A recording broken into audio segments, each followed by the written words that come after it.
never fails me.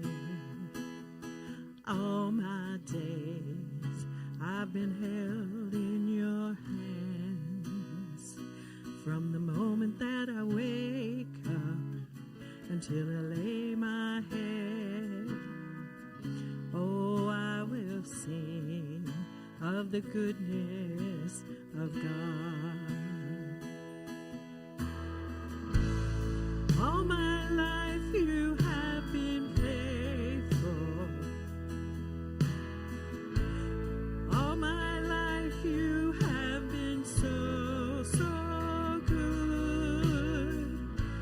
With every breath that I am able, oh, I will sing of the goodness of God. I love your voice. You have led me through the fire and the darkest night. We were close like no other. I've known you as a father.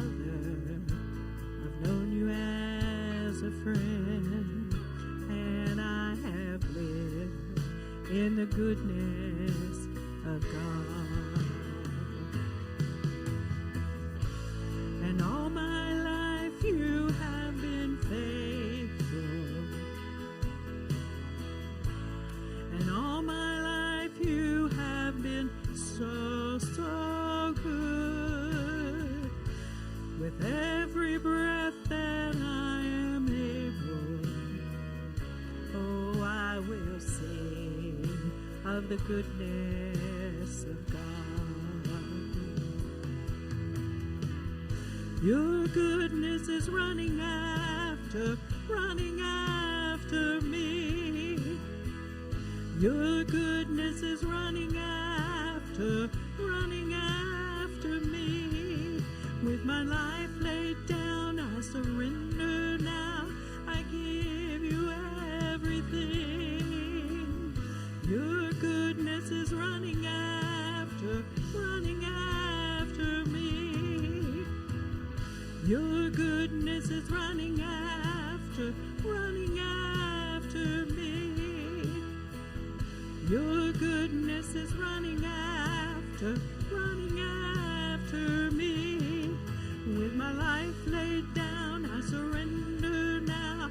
I give you everything. Your goodness is running after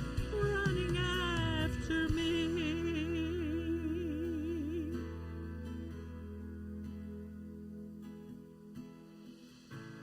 And all my life I have been faithful.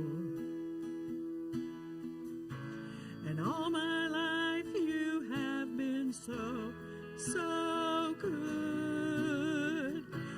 With every breath that I am able, I will sing of the goodness of God.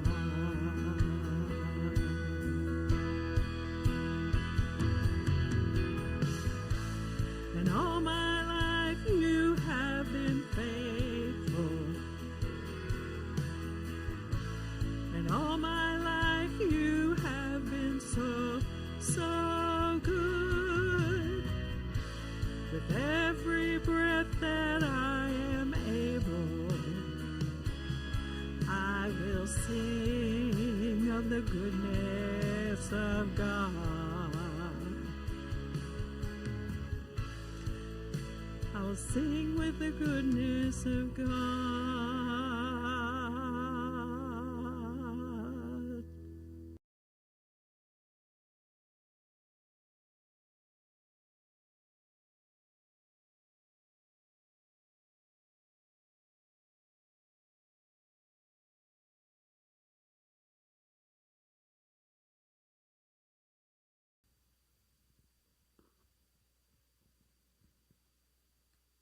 Good morning.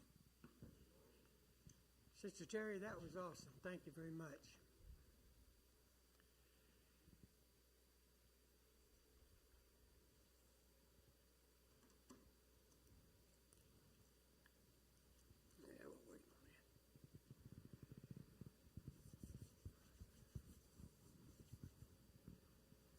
I've been wondering,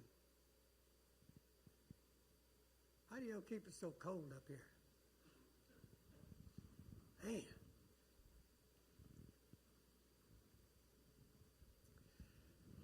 This morning we'll be talking about the ways of God.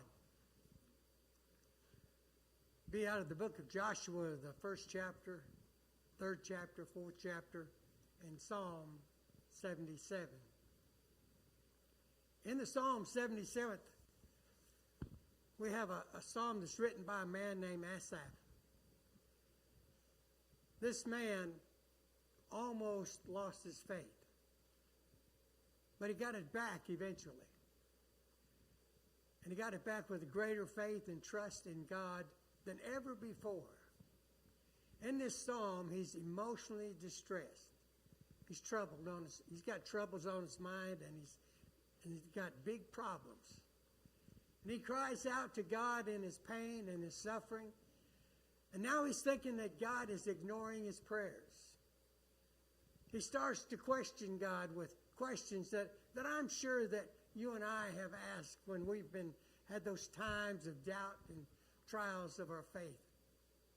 Psalm 77, beginning with verse 6.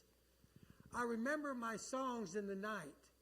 My heart mused and my spirit inquired. Will the Lord reject forever? Will he never show his favor again? Has his unfailing love vanished forever? Has his promise failed for all time? Has God forgotten to be merciful? Has he in anger withheld his compassion? Selah. In verse 10, then I thought, to this I will appeal, the years of the right hand of the Most High. I will remember the deeds of the Lord. Yes, I will remember your miracles of long ago. I will meditate on all the works and consider all your mighty deeds. In verse 13, your ways, O God, are holy. What God is so great as our God? In verse 14, you are the God who performs miracles. You display your power among the people. In verse 15, with your mighty arm, you redeemed your people, the descendants of Jacob and Joseph. Selah. Now, over the past few weeks, we've been in the book of Joshua, looking at some of the ways that God works in the lives of his people. Today, I want us to take a step back and look at the big picture. There's a story I read about a boy, teenage boy. He was interested in the sciences, and especially astronomy. His father bought him a very expensive telescope. And since the young man had studied the principles of optics, he found the instrument to be most intriguing. He took it apart. He examined the lenses and made detailed calculations on the distance of its points of focus. The young man became so engrossed in gaining a technical knowledge of the telescope that he never got around to looking at the stars. He knew a lot about that telescope, but he missed seeing the wonders of the heavens. Sometimes we get so caught up in details, so much so that we forget to look at the big picture. We can't see the forest for the trees, so to speak. In Psalm 77, God is painting us a picture of a God whose ways are holy, whose arms are powerful, and a God who performs great miracles. That's what we need to see in this series. Let's look at the Jordan River. It became a barrier to his people. God had called them to go into the promised land, but the Jordan River was that obstacle that separated them from their destination. We face barriers today. Now, for you and me, it's probably not a river. It may be a habit, an attitude, a sin, an addiction, a grudge, or you're financially challenged. Maybe you don't have a job, or outside expectations worry you? The church has barriers as well. We face barriers to reach the unsaved and the unchurched, to teaching the young in their faith, finding volunteers when needed. In this story of Israel crossing the Jordan, we're going to learn three truths of how God still allows his people to cross over the barriers in life. God always prepares his people. God prepared Israel to cross the Jordan. And so far we've learned how God brought Israel to the tip of the promised land 40 years earlier. They came through mighty plagues. He delivered them from slavery in Egypt. He parted the waters at the Red Sea. He gave them the 10 Commandments at Mount Sinai. He fed them in the wilderness. He supplied them with water. He defeated their enemies in battle. And when he led them to the edge of the promised land, he tells Moses to send in spies to see the land that he's giving them. Sending 12 spies, 10 of the spies brought back a bad report, and the people rebelled against God. As punishment, God allowed that whole generation, everyone over 20, to die in the wilderness. After 40 years of the wandering, when the last of the rebels were dead, God brought back his people to the edge of the promised land. This time, they came to the banks of the Jordan on the east. God prepared Joshua to cross the Jordan. Moses had recently died, and God raised up Joshua. Joshua 1 and 2 reads, "Moses, my servant, is dead.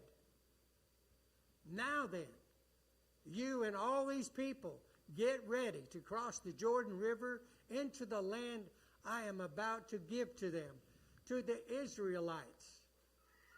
Joshua is the new leader. Joshua and Caleb were the two spies who brought back a faithful report 40 years earlier. All the experience of Joshua, the experiences that he had, were used by God to prepare him to lead these people.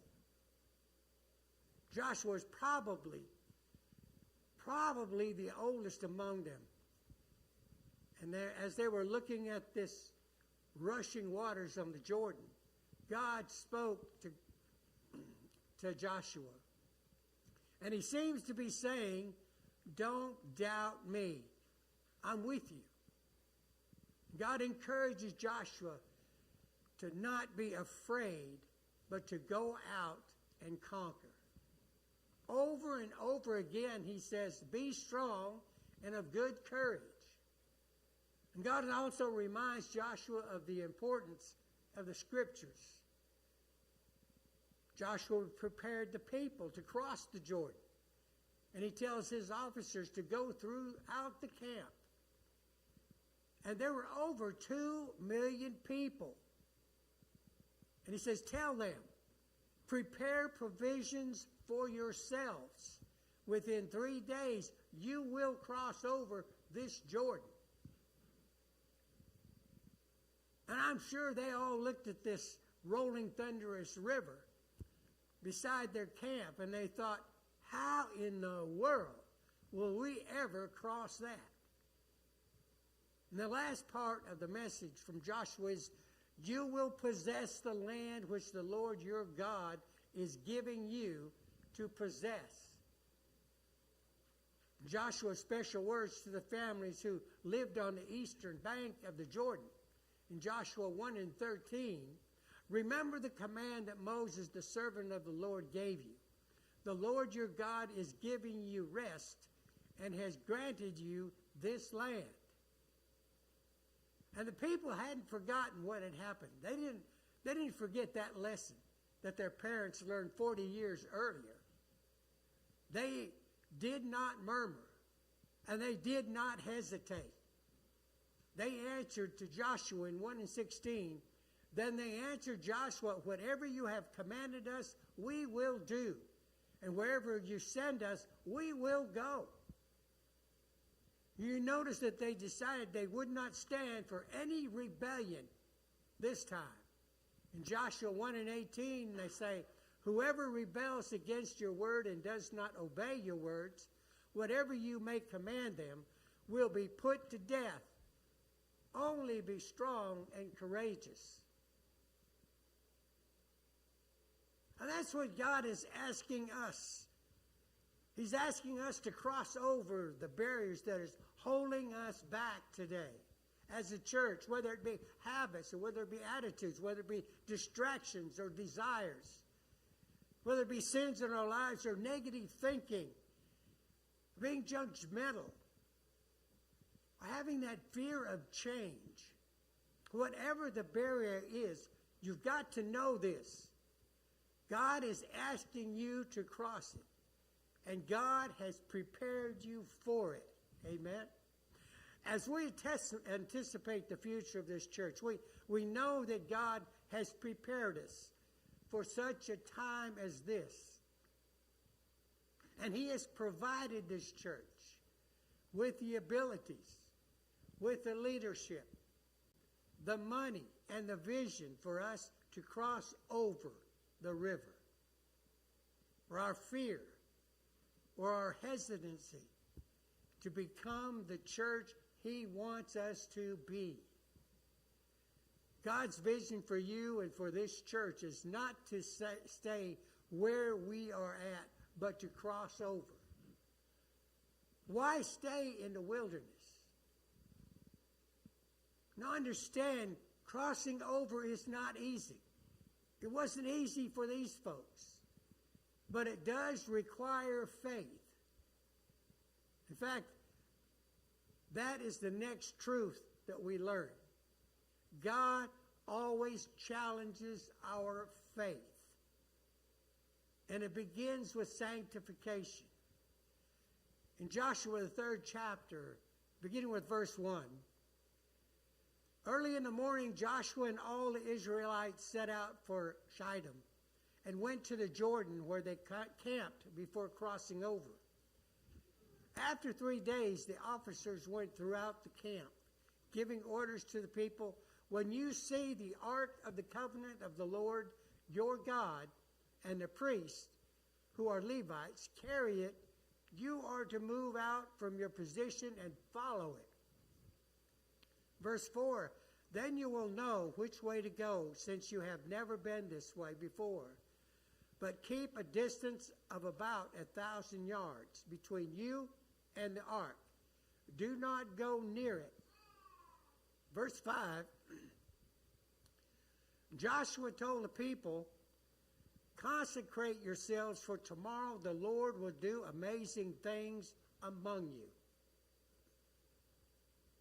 Now here Joshua has challenged the people with this strong command. Sanctify, consecrate, purify yourselves, for tomorrow the Lord will do wonders among you. Now what a challenge. They were to sanctify or make themselves holy. And we need that challenge today. We need to put aside all of the garbage and nonsense that keeps us from serving God. 1 Peter 4:3 says, for you have spent enough time in the past doing what pagans choose to do, living in debauchery, lust, drunkenness, orgies, carousing, and detestable idolatry. In what way do you need to sanctify yourselves? The Israelites needed to put aside the fears and the doubts of the previous generation. And you may need to put aside some sin, habit, or attitude that keeps you from serving God. What a promise. The people were to sanctify themselves, because tomorrow the Lord will do amazing things among you. Now, I don't think I'm stretching this verse any to say that the same is true for us. If we put God first, He promises us blessings. In Hebrews 6:33, but seek first His kingdom and His righteousness, and all these things will be given to you as well. If a church seeks God first and gives Him the glory, He promises us a fantastic future beyond our wildest dreams. It begins with the leaders. According to God's will, Joshua, in Joshua 3:6, Joshua said to the priest, "Take up the Ark of the Covenant and pass on ahead of us, ahead of the people." So they took it up and went ahead of them. They were to take the ark down to the river. In Joshua 3:8 says, "Tell the priests who carry the Ark of the Covenant, when you reach the edge of the Jordan waters, go and stand in the river." And if you can picture this in your mind, as they're going down, you see them walking across the gently sloped sandy beach. But that's not the way it was, because the Jordan River ran so downhill, and it cut ravines into the land, and according to the scholars, it was about 12 feet deep, even close to the bank. But it was only 50 to 75 feet across, and the rapid flow of the current made it dangerous. In Joshua 3:10, it says, "This is how you will know that the living God is among you, and that He will certainly drive out before you Canaanites, Hittites, Hivites, Perizzites, Girgashites, Amorites, and Jebusites." Verse 11, "See, the ark of the covenant of the Lord of all the earth will go into Jordan ahead of you. Now then, choose 12 men from the tribes of Israel, one from each tribe. And as soon as the priests who carried the ark of the Lord of all the earth, set foot into Jordan, its waters flowing downstream will be cut off and stand up in a heap." When the priests put their feet in the water, you know they had to exercise their faith. They would either be in over their heads and pulled downstream by the current, or it would be dry ground, and the people must follow along after them. In Joshua 3:14, "So when the people broke camp to cross the Jordan, the priests carried the ark over the covenant went ahead of them." Now the Jordan is at flood stage, all during harvest. Yet as soon as the priests who carried the ark reached the Jordan and their feet touched the water's edge, the water from upstream stopped flowing. It piled up in a heap a great distance away at a town called Adam in the vicinity of Zarethan, while the water flowing down the sea of the Arab, the Salt Sea, was completely cut off, so the people crossed over opposite Jericho. Verse 17, "The priests who carried the Ark of the Covenant of the Lord stood firm on dry ground in the middle of the Jordan, while Israel passed by until the whole nation had completed crossing on the dry ground." Now verse 15 of that tells us that Jordan overflows all its banks during the time of harvest. The river was at flood stage. It was especially dangerous. As soon as their feet dipped into the edge of the waters which came down from upstream stood still and rose up in a heap. The Dead Sea to the south was cut off. Verse 17 tells us that the priests with the ark stood firm on dry ground. There was no sinking, no getting stuck in the mud. God not only held back the water, but also removed every trace of it from the riverbed. Meanwhile, all of the people, 2 million people, crossed completely over on dry land.